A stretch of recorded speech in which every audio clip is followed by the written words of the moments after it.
Les amis, bienvenue sur cette nouvelle vidéo du lundi 23 janvier 2025. Pas mal de choses à vous dire. Bien sûr, sur ce qui s'est passé ce week-end, Donald Trump a bombardé l'Iran. Est-ce qu'il y aura répercussions sur le marché crypto? Est-ce que c'est une opportunité pour rentrer sur plusieurs projets? Je vais te partager ça de suite. Je vais te partager ça de suite. C'est parti. On commence bien sûr déjà par le dollar index, hein. On va y aller de suite. Le dollar index. Pourquoi le dollar index? Le dollar index, c'est un petit peu le baromètre, la température des investisseurs. Où je veux en venir? C'est un panier de devises, le dollar index, d'accord? En gros, il est baissier. S'il est baissier, c'est bon pour nous. Ça veut dire que les investisseurs aiment le risque, ils vont se réfugier sur le risque, les risques on, donc la crypto, la bourse, etc. Et si le dollar reprend de la puissance, c'est pas bon parce que ça voudrait dire que les investisseurs fuient le risque. Donc, forcément, s'ils fuient le risque, moins d'injection de liquidité dans les cryptos. Et c'est pas bon pour nous parce que nous, on a besoin que le cash rentre pour que nos cryptos pump. Attention, le premier arrêt de Fibonacci est en train d'être testé actuellement, maintenant, 99,269 points. À voir si cette résistance tient bon. Je ne sais pas, parce que déjà, on a une politique monétaire qui est très stricte du côté de la Fed. Ça fait 4 fois qu'ils maintiennent leur taux. Je t'en ai parlé déjà dans la dernière vidéo. Je t'invite à t'abonner à la chaîne. C'est important pour que tu ne rates rien. Je te fais un rappel, bien sûr, mais abonne-toi à la chaîne. Bien sûr, c'est gratuit. Donne-moi de la force. On en a besoin. Commente aussi si toi aussi tu es dans la même situation. Quand je parle d'une crypto, j'ai parlé d'Arbitrum. Est-ce que tu en possèdes? Est-ce que tu en as vendu? Est-ce que tu es toujours bullish ou bearish sur le projet? Partage-moi ta vision. Mais j'en ai parlé, bien sûr.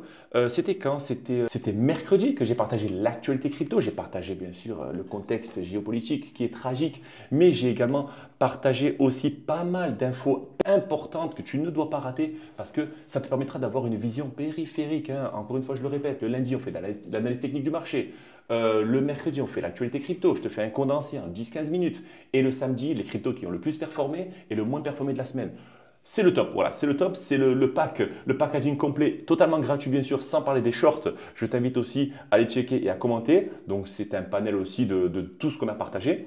C'est vraiment le pack complet gratuit pour que tu puisses rester branché et que tu puisses bien sûr saisir toutes les opportunités avec moi. Je te partage aussi mes opportunités en temps réel, ce que j'achète, ce que je vends pour être totalement transparent. On revient bien sûr sur le Dixie, donc le Dixie pousse. Je pense que le Dixie ira tâter les 100 points prochainement. Où je veux en venir? Dans un contexte de guerre et de bras de fer politique, c'est bon pour nous si le Dixie commence à continuer de baisser, d'accord? Mais bien sûr que là, s'il reprend de la puissance, ça risque de donner un petit coup de froid. J'ai bien dit ça risque parce que ce n'est pas totalement obligatoire, mais ça risque de donner un coup de froid sur nos actifs crypto. Forcément, le marché ouvre et là, on voit bien que ça continue de pousser. Donc les 100 points, la ligne des 100 points, résistance psychologique, hein, seuil psychologique à analyser, bien sûr, à checker. Je t'invite à mettre une alerte.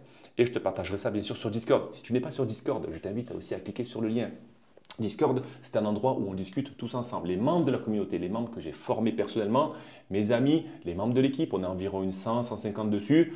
Ça partage, ça parle actualité, ça parle technique, ça parle aussi prise de position, ça parle de gains, ça parle de pertes, ça parle de stratégie.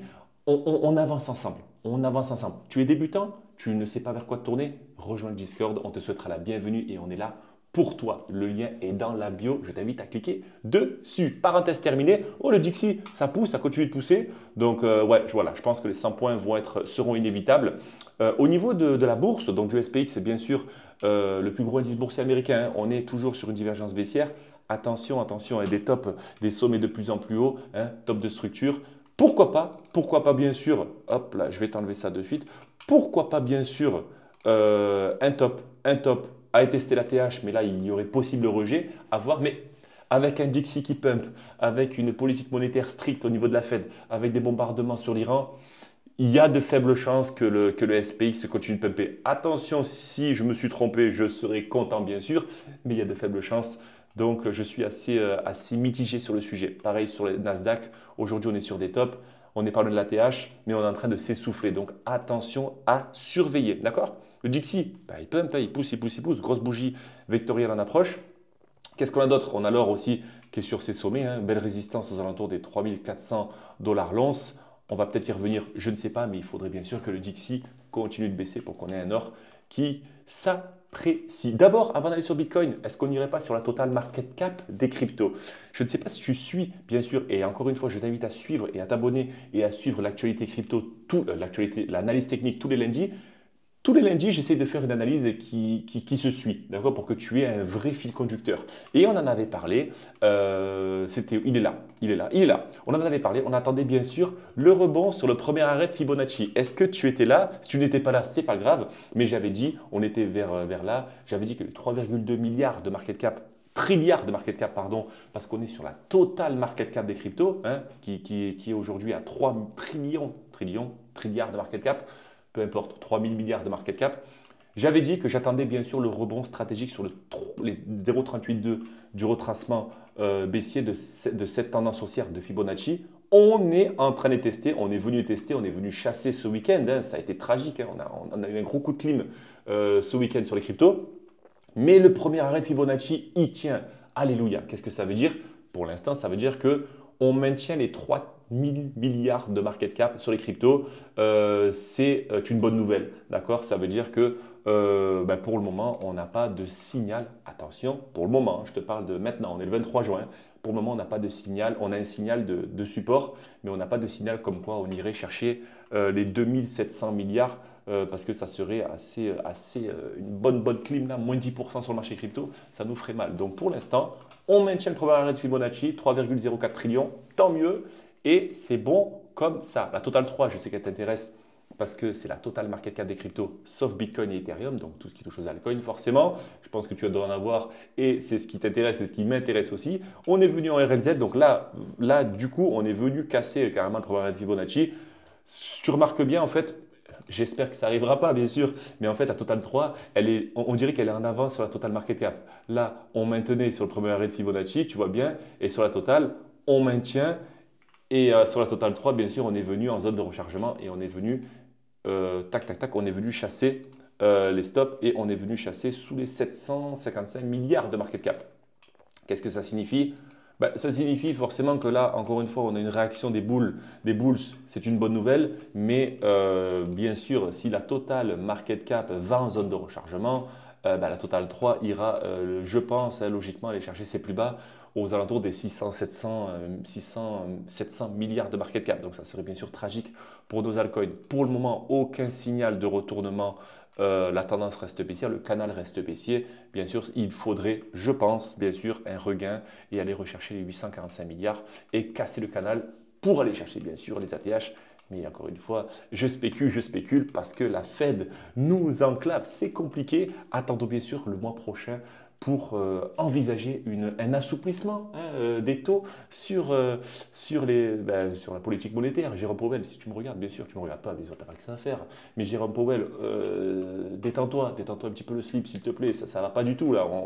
C'est compliqué, là. C'est compliqué. Nous, on veut récupérer des sous sur nos cryptos, on veut remonter à break-even, on veut récupérer du cash pour réinjecter. On est un petit peu bloqué, là. Et tu n'es pas le seul, tu n'es pas le seul. Moi, je ne suis pas la personne qui va te dire, tout va bien, je gagne tout le temps. Je gagne tout le temps. Non, je ne gagne pas.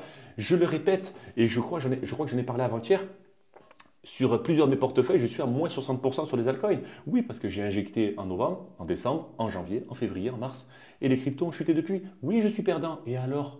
Il est où le problème? Est-ce que tu penses que tu ferais confiance à quelqu'un qui te dit « je gagne tout le temps, je gagne tout le temps ». Ces personnes-là, ils ont leurs clients et tant mieux pour eux. Mais toi, si tu regardes cette vidéo, tu me fais confiance et j'en suis très content, je t'en remercie. Mais j'aimerais que tu évites de passer par mon chemin et j'aimerais… Ces vidéos, en fait, elles te servent de raccourci, d'accord? Pour te dire, j'ai fait cette erreur, attention, tu feras bien sûr tes erreurs, mais j'espère qu'elles seront moins lourdes que les miennes parce qu'à mes débuts, j'ai perdu beaucoup d'argent, beaucoup de temps et c'est ce que j'essaye d'éviter à tous les membres de ma communauté, de notre communauté, parce que ce n'est pas la mienne, c'est notre communauté. Et rejoins-nous sur Discord encore une fois pour qu'on en parle. Bitcoin maintient les 100 000 $. Intéressant pour Bitcoin, encore une fois, le premier arrêt de Fibonacci. Si tu n'y comprends pas tout sur Fibonacci, encore une fois, sur Discord, tu pourras en parler avec les membres de la team. Je les ai formés personnellement sur l'utilisation de cet outil qui est très puissant. Hein. Tu verras que je l'utilise quasiment tout le temps. Pour te former à Fibonacci, rien de plus simple. Laisse-moi un commentaire si tu veux ou rejoins la communauté Discord. Je te mets encore une fois le lien dans la bio et tu pourras en parler avec les membres. Tu pourras aussi te former et encore une fois, gratuitement. Gratuitement. Et ça, c'est important. Et si tu veux te former, bien sûr, oui, tu pourras passer par la formation GLK Labs. Il n'y a aucun problème. 100 000 dollars. Le premier arrêt de Fibonacci, les 100 000 dollars ont tenu. Attention, bien sûr, si on a un regain sur Bitcoin, donc là, 100 000 dollars, tac, tac, tac, qu'est-ce que je dessine? Je dessine un range. Donc, oui, hein, si on a un dollar index qui continue de faiblir, on a un SPX 500 qui continue d'être proche de son top et du Nasdaq aussi, et qu'on pourrait avoir, attention, ce n'est qu'une hypothèse, hein, une hypothèse bullish, on pourrait avoir bien sûr un retour en haut de range parce que nous sommes actuellement en bas de range. Mais si on casse bien sûr le premier arrêt de Fibonacci, ça serait bien sûr là la continuation de la tendance baissière. Donc je te fais un schéma, top, top, on descend, top, et bam, ça serait direction les 93 000 dollars le scénario bearish. Bearish qui veut dire baissier. J'espère que tu me suis. Bien sûr que oui, tu me suis. Parce que si tu ne me suis pas, tu reviens en arrière, tu vas chercher un café, tu t'installes et tu analyses avec moi tout ça. Et j'espère bien sûr que ce contenu te plaît. Et encore une fois, je le répète, pense à t'abonner pour ne rien rater de toutes les opportunités. L'analyse technique le lundi, l'actualité hebdo le mercredi, je te partage tout ce qui touche à l'actualité hebdo, macroéconomique, etc. Tout ce que je sais bien sûr. Et le samedi, les cryptos qui sont en surperformance et en sous-performance.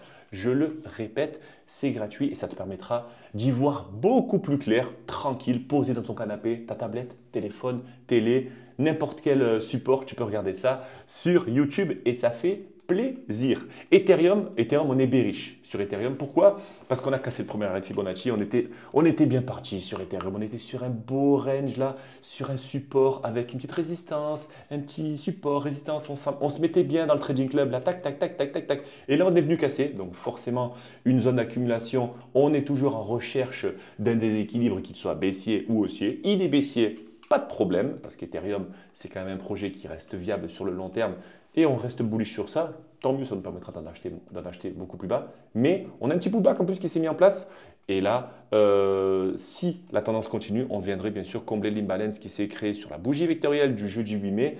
Il y a une belle imbalance à aller chercher ici et ça serait un prochain support à aller chercher aux alentours des 1815 dollars. Le scénario bearish, d'accord? Parce qu'encore une fois, il y a un scénario bullish, il y a un scénario bearish. Le scénario bearish commencerait déjà par un deuxième pullback, une confirmation comme quoi le support est devenu une résistance. Et là, voilà, on viendrait combler et on resterait ici. Le scénario bullish, bien sûr, ça serait un beau regain sur Ethereum. Le support est récupéré et là, ça serait bien sûr haut de range et cassure. Et là, RLZ, 3000 dollars pour Ethereum, c'est ce qu'on espère tous bien sûr. Mais pour l'instant, restons bien sûr réalistes. Et qu'est-ce qui s'est passé ce week-end? Petite parenthèse, ce qui s'est passé ce week-end, c'est que Donald Trump a envoyé des avions du futur indétectables, des trucs de malade, tout en sortie de GTA 6. Ils ont envoyé des missiles sur 3 points stratégiques en Iran pour bien sûr les paralyser militairement parlant parce qu'ils estimaient que, je ne pense pas que c'est lui qui a estimé, c'est les Nations Unies qui ont estimé que c'était une menace côté iranien et l'Israël continue de bombarder l'Iran aussi. Donc c'est un conflit qui est bien sûr tragique. Israël, Iran, USA, peu importe t'es pour qui, on est là bien sûr pour spéculer, c'est notre travail, c'est mon travail de spéculer, de te tenir au courant de l'actualité. Mais ce qui se passe, c'est que Trump a déclaré l'heure de la paix a sonné. Le mec, il t'a envoyé des missiles de la taille d'un HLM, il te dit l'heure de la paix a sonné. Donc oui, c'est très américain de bombarder un pays, de dire que l'heure de la paix a sonné, mais c'est encore une fois un énorme bras de fer. Les États-Unis, c'est les patrons. À un moment, on peut dire ce qu'on veut, on peut aller sur Twitter, on peut aller sur ce qu'on veut, on peut dire que c'est des enfoirés, on peut dire que c'est des bons à rien. C'est les patrons de la planète. C'est les patrons. C'est-à-dire que, et ça, j'en ai parlé aussi sur un précédent short ou sur Instagram ou TikTok. Je t'invite à me suivre sur Instagram et TikTok aussi parce que je partage aussi un short par jour, un reel par jour pour que tu sois tenu au courant bien sûr de toute l'actualité. Et j'en ai parlé et j'avais dit aussi que en fait, les États-Unis, ils sont là pour lancer un message fort aussi à la Russie, à la Chine et à tous les États qui contribuent au BRICS, etc. Pour dire, en gros, les gars, je vous explique, c'est nous les patrons, on peut bombarder n'importe où, n'importe quand sur Terre. C'est un signal fort, donc c'est très américain. C'est très américain d'envoyer un missile et de dire, bon les gars, maintenant l'heure de la paix a sonné, au suivant. Qu'est-ce que tu en penses? Dis-moi en commentaire ce que tu en penses. Est-ce que tu trouves que c'est n'importe quoi? Ou est-ce que tu trouves que oui, il faut rééquilibrer l'ordre mondial et que les États-Unis chefs de l'OTAN, bien sûr, sont les seuls, si tu penses que ce sont les seuls qui pourraient rééquilibrer l'ordre mondial. Mais bien sûr, encore une fois, ce n'est pas total désintérêt. Ils ont à gagner, bien sûr. Donc oui, c'est tragique, il y a des morts. Il y a des morts, c'est tragique. Mais est-ce que, selon toi, pas de guerre, ça serait bon pour l'économie? Ou est-ce que, selon toi, la guerre est bonne pour l'économie? À toi de me dire en commentaire. Et on en parlera bien sûr autour d'un café sur Discord ou en commentaire sur YouTube ou sur Instagram, peu importe, ça me fait plaisir. On a fait le point sur Ethereum. Il y a Banks, donc Banks qui est un protocole de paiement décentralisé, partenaire avec Mastercard, etc. Donc, où je veux en venir, c'est que je te partage une stratégie que j'ai faite récemment. Banks, j'en ai vendu récemment parce qu'on arrivait, encore une fois, on m'a toujours appris à acheter un support et à vendre une résistance. Et j'apprends à acheter un support et vendre une résistance, d'accord? Quand on arrive sur une résistance, moi je vends parce qu'on ne me reprochera jamais de vendre et de gagner. Mieux vaut des remords que des regrets. Ah, si j'avais su, j'aurais pas dû vendre. C'est pas grave. Plutôt que, j'ai raté mon bull run, j'ai pas vendu et du coup je suis retombé à moins 60%. Ça, c'est des regrets. Le si j'avais su, pas dû vendre maintenant, on s'en fout. C'est des remords, tu as déjà gagné. Donc, où je veux en venir, c'est que j'ai vendu du Banks sur le premier arrêt de Fibonacci. Attention, quand cette vidéo sortira ou demain après-demain, peut-être qu'il va partir à 10 dollars. 10 dollars, 10 centimes, pardon. 10 dollars, ça serait fou. Mais où je veux en venir, c'est que ça m'a permis aussi de renforcer une position que je vais te partager, la petite pépite de la journée que je vais te partager. Et pourquoi? Parce qu'il faut penser aussi à sortir à break-even, c'est-à-dire que quand tu rentres à 4 centimes et que tu perds, que ta position, elle perd 75% et que tu remontes à ton prix d'entrée, récupérer de l'argent, c'est aussi stratégique. D'ailleurs, c'est de la stratégie du hedging aussi. Récupérer ton argent, c'est aussi stratégique. Donc, moi, j'ai récupéré mon argent et je l'ai injecté dans quoi? Je l'ai injecté dans une pépite qui me tient à cœur, qu'on a partagé aussi dans le Fondascope. C'est Akash Network, d'accord? Akash Network, on est sur un cloud décentralisé. Hein. Pense à Amazon, pense à Google Cloud. On est sur le même type de cloud. On est sur un cloud décentralisé, d'accord? Et on est sur du deepin aussi, de la puissance de calcul avec de l'intelligence artificielle. Tout ça sur l'écosystème Cosmos et Akash, selon moi, a un gros désintérêt de la part des investisseurs et surtout de l'écosystème sur lequel il évolue. Et les 1 dollar, pour moi, c'est psychologique. Qu'est-ce que j'ai fait? J'ai vendu une partie des banks et j'ai acheté du Akash. J'ai fait ce qu'on appelle un swap de crypto, d'accord? Pourquoi? Parce que j'ai vendu sur une résistance pour acheter sur un support. J'ai vendu sur une résistance. Pardon, je te la refais. J'ai vendu sur une résistance pour acheter sur un support, donc premier move. Et deuxième move, j'ai vendu un protocole de finance décentralisé peu capitalisé, etc. Mais j'en ai déjà beaucoup du Banks et pour investir sur un projet qui selon moi est prometteur et qui a beaucoup souffert, l'intelligence artificielle et le DeepIn, D-E-P-I-N. Je t'invite à checker ça sur Google. Qu'est-ce que c'est le DeepIn? DeepIn, qu'est-ce que c'est? Voilà, donc ça s'appelle un move, un swap, ce que tu veux. Donc c'est comme ça qu'on arrive aussi à bien arbitrer un portefeuille en phase baissière, en phase haussière. Dis-moi si toi aussi tu partages ce que j'ai fait. Attention, ça ne veut pas dire qu'il faut rentrer sur Akash. C'est ce que j'ai fait moi et je me suis promis, et je t'ai promis de toujours te partager ce que je ferai. Ça me fait plaisir. Je t'invite également, dernière info, à checker la vidéo sur Arbitrum, la pépite oubliée Arbitrum. Arbitrum, c'est un layer 2, d'accord? Donc, je t'invite à checker ça. Pourquoi? Parce que Arbitrum, au niveau des blockchains, il reste quand même croissant même bien solide sur sa TVL, d'accord? La Total Value Locked, malgré le fait qu'il continue de baisser. ARB-USDT, hein, toujours là sur Binance, pourquoi pas? Et intéressant, d'accord? Il est sur un bon support Arbitrum. Donc, check la vidéo d'abord. Tu regardes, tu me dis ce que tu en penses, on échange, on en parle, etc. Je te répondrai bien sûr de suite sur YouTube. Et de l'autre côté, dis-moi si toi, tu penses que Arbitrum reste quand même un bon projet malgré la chute des altcoins. Selon moi, oui. Selon moi, oui. Donc, encore une fois, je me suis toujours promis de te partager tout ce que je faisais et c'est le cas. Ça fait 19 minutes, bientôt 20 minutes que je suis avec toi en ligne. J'espère que cette vidéo t'a plu. Et encore une fois, n'oublie pas de t'abonner à la chaîne. C'est très important pour rester au courant de toute l'actualité. Le lundi, le mercredi, le samedi et le jeudi, je fais également un live sur YouTube. Donc le samedi, la rediff du live est là. Les vignettes sont là. Donc je t'invite aussi à checker le live qu'on fait avec la communauté. Le live, il est à 19 h. Donc ça nous fait 4 vidéos par semaine.